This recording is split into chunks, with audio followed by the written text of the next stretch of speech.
মৰমৰ ছাত্ৰ ছাত্ৰীসকল, আজি আমি ক্লাছ 10-ৰ 8 নম্বৰ লেচন ত্ৰিকোণমিতিৰ পৰিচয় ইয়াৰ বিষয়ে কিছু ধাৰণা জানি লওঁ। প্ৰথমটো হ'ল ত্ৰিকোণমিতিক অনুপাত। এতিয়া ত্ৰিকোণমিতিক অনুপাত কোনকেইটাক বুলি কোৱা হয়? সেইকেইটা হ'ল ত্ৰিকোণমিতিক অনুপাত। ত্ৰিকোণমিতিক অনুপাত। আমাৰ ত্ৰিকোণমিতিক অনুপাত আছে 6টা।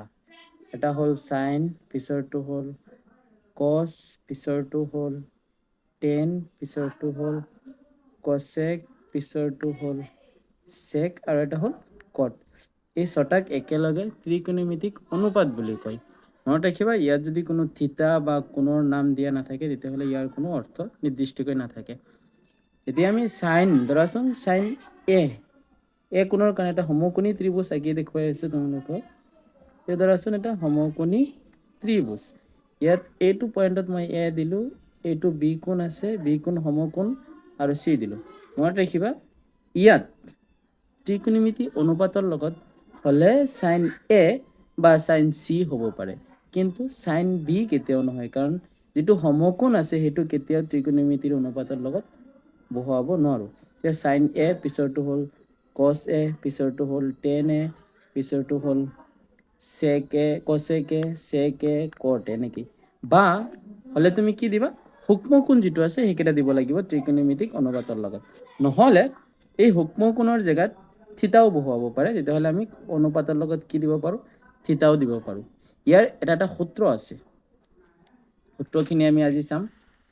সূত্ৰখিনি হ'ল, ধৰাচোন মই লিখিলোঁ সাইনৰ কাৰণে অনুপাত, চিত্ৰ এটা আঁকিলোঁ। চিত্ৰটো কি আছিলে, সমকোণী ত্ৰিভুজ, নাম দিছোঁ। এইটো হ'ল এটা সমকোণী ত্ৰিভুজ। ইয়াৰ বি কোণ সমকোণ বুলি ধৰিলোঁ, বি কোণ A B C, A B C এটা সমকোণী ত্ৰিভুজ। ইয়াত সাইনৰ কাৰণে সূত্ৰ কি হ'ব, সাইন ধৰাচোন এ লিখিলোঁ। মনত থাকিবা, সাইনৰ কাৰণে সূত্ৰ হ'ব লম্ব, লম্ব বাই কৰ্ণ। আৰু লম্বক ইংৰাজীত আমি পাৰপেণ্ডিকুলাৰ বুলি কওঁ আৰু কৰ্ণক হাইপটেনিছ বুলি কওঁ। কোনোবাই পি বাই এইচ শিকিব পাৰা, লম্ব বাই কৰ্ণ। এতিয়া ইয়াত যিটো কোণ দিছোঁ, কি দিছোঁ কোণ, এ কোণ দিছোঁ। এ কোণৰ কাৰণে চিত্ৰৰ পৰা আমি লম্ব কোণটো আৰু ভূমি কোণটো বা কৰ্ণ কোণটো এইটো বুজিব লাগিব। তো এ কোণ আছে ইয়াত ন, এইটো জেগাত পজিশ্যনত আছে এ কোণ। ইয়াৰ পৰা বিপৰীত বাহু, অপজিট বাহু যিটো আছে বি চি আছে ন, দূৰৰ বাহু মানে বুজি ল'বৰ কাৰণে দূৰৰ বাহু, এই বি চি হ'ব লম্ব। আৰু ওচৰত যিটো লাগি আছে, ইয়াৰ পৰা দীঘল বাহুডালৰ নাম কৰ্ণ বা অতিভুজ। আৰু ইয়াত যিটো আছে এইটো লাগি আছে এ কোণৰ লগত, এইটো হ'ব ভূমি। তেতিয়াহ'লে এ কোণৰ কাৰণে বি চি হ'ব লম্ব, এ বি হ'ব ভূমি আৰু এ চি হ'ব কৰ্ণ। যদি ইয়াত মই সাইন চি দিলোঁ, তেতিয়াহ'লে চি কোণৰ কাৰণে বি চি হ'ব, এতিয়া কচৰ কাৰণে সূত্ৰ শিকোঁ। কচ মানে হ'ল কচ এ কোণৰ কাৰণে, এ কোণৰ কাৰণে কচৰ সূত্ৰটো হ'ল ভূমি বাই কৰ্ণ। এতিয়া ভূমি ইংৰাজীটো কি, বেছ বাই হাইপটেনিছ। গোটেইখিনি লিখিলোঁ বি বাই এইচ। তেতিয়াহ'লে এ কোণৰ কাৰণে ভূমি কোনটো কৈছিলোঁ, এ কোণৰ কাৰণে ভূমি হ'ল এইটো এ বি। এইটো মনত ৰাখিবই লাগিব, এটা সমকোণী ত্ৰিভুজৰ আটাইতকৈ দীঘল বাহুডালৰ নাম কৰ্ণ বা অতিভুজ। আৰু যিটো আছে বাকী দুটা ভূমি বা লম্ব হ'ব পাৰে, কিন্তু ত্ৰিকোণমিতি অনুপাতৰ লগত যিটো কোণৰ নাম দিয়া থাকে সেই অনুপাতেহে আমি ক'ব পাৰোঁ কোনটো লম্ব কোনটো ভূমি। এতিয়া এ কোণৰ কাৰণে লম্ব হৈছিলে দূৰৰটো বি চি, আৰু এ কোণৰ কাৰণে ভূমি হৈছিলে এ বি। চি কোণৰ কাৰণে লম্ব হৈছিলে এ বি, চি কোণৰ কাৰণে ভূমি হৈছিলে বি চি। কৰ্ণটো ফিক্স থাকে এটাই। এতিয়া টেনৰ কাৰণে সূত্ৰ, টেন এ কোণৰ কাৰণে চব দেখুৱাইছে, হ'লে ইয়াত এ বহুৱাব পাৰিবা, নহ'লে ইয়াত চি বহুৱাব পাৰিবা, বি কেতিয়াও বহুৱাব নোৱাৰিবা। মনত ৰাখিবা, সমকোণ য'ত আছে সেইটো কেতিয়াও ত্ৰিকোণমিতি অনুপাতৰ লগত বহুৱাব নোৱাৰোঁ। এতিয়া টেনৰ কাৰণে সূত্ৰ কি আছিলে, লম্ব বাই ভূমি। এইটো সূত্ৰকেইটা মনত ৰাখিবা, লম্ব বাই ভূমি। লম্ব মানে পাৰপেণ্ডিকুলাৰ, ভূমি মানে বেছ, মানে পি বাই বি এনেকেই ক'ব পাৰা, পি বাই বি হ'ব। এতিয়া আমি শিকিম কোনটো, তাৰ পিছত এটা আছে ত্ৰিকোণমিতি অনুপাত যিটো সাইনৰ প্ৰতিক্ৰম বুলি ক'ব পাৰোঁ, সেইটো হ'ল কচেক এ। কচেকৰ কাৰণে সাইনক উল্টাই দিয়া, সাইনৰ কাৰণে সূত্ৰ কি আছিলে, লম্ব বাই কৰ্ণ। এতিয়া কৰ্ণ বাই লম্ব কৰি দিয়া, মানে উল্টাই দিয়া। প্ৰতিক্ৰম হিচাপত দি দিয়া তেতিয়াহ'লে কি হ'ব এইটো কৰ্ণ বাই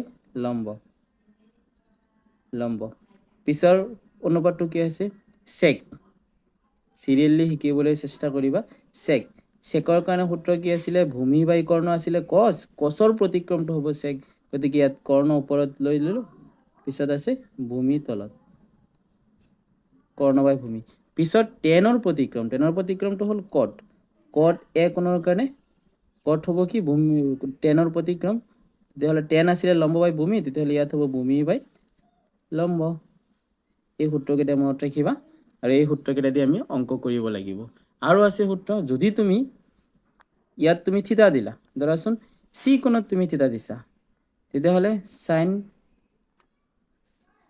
থিতা তুমি ইয়াত থিতা লিখিবা থিতাৰ কাৰণে কি হ'ব ইয়াত তুমি থিতা দিছা ন থিতাৰ বিপৰীত বাহু ab দূৰৰ বাহু ab তেতিয়াহ'লে a হ'ব লম্ব ab লম্ব আৰু bc কি হ'ব ac কি হ'ব ac হ'ব কৰ্ণ কাৰণ সাইনৰ কাৰণে সূত্ৰ কি পাইছো এতিয়াই যে লম্ব বাই কৰ্ণ তেতিয়াহ'লে এই ত্ৰিভুজটোৰ কাৰণে থিতা যেহেতু c কোণত দিছো থিতাৰ দূৰৰ বাহু ab হ'ব লম্ব থিতাৰ কাৰণে bc হ'ব ভূমি আৰু ইয়াত হ'ব কৰ্ণ সেম তুমি যেতিয়া a কোণত থিতা দিবা তেতিয়াহ'লে a কোণৰ কাৰণে bc হ'ব লম্ব যেনেকৈ কোণৰ কাৰণে হৈছিল আৰু ab হ'ব ভূমি থিতা যেনেকৈ আমাৰ নাম দিয়ে কৰিছিল যেনেকুৱা হৈছিল এতিয়া আমাৰ সেম একেই হ'ব তেতিয়াহ'লে ইয়াত সূত্ৰ কি লম্ব বাই কৰ্ণ জাস্ট তুমি গোটেইখিনিত কি দি যাবা থিতা দি যাবা সেইকাৰণে গোটেইখিনি কৰা নাই এতিয়া আমি চাও আৰু সূত্ৰ কিছুমান এতিয়া আমি আৰু কিছুমান সূত্ৰৰ বিষয়ে জানি লওঁ সূত্ৰকেইটা হ'ল মই সম্পৰ্ক কেইটা কৈছিলো যেচোন মই ধৰিলো সম্পৰ্ক এটা সাইনৰ লগত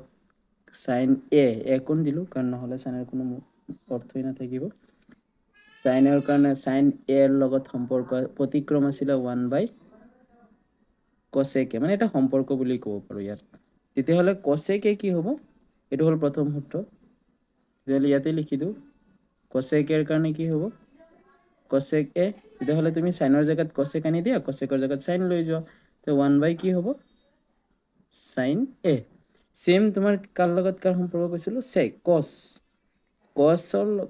a = 1 sec a তেতিয়াহ'লে sec a কি হ'ব sec a = 1 cos a পিছত আছে কি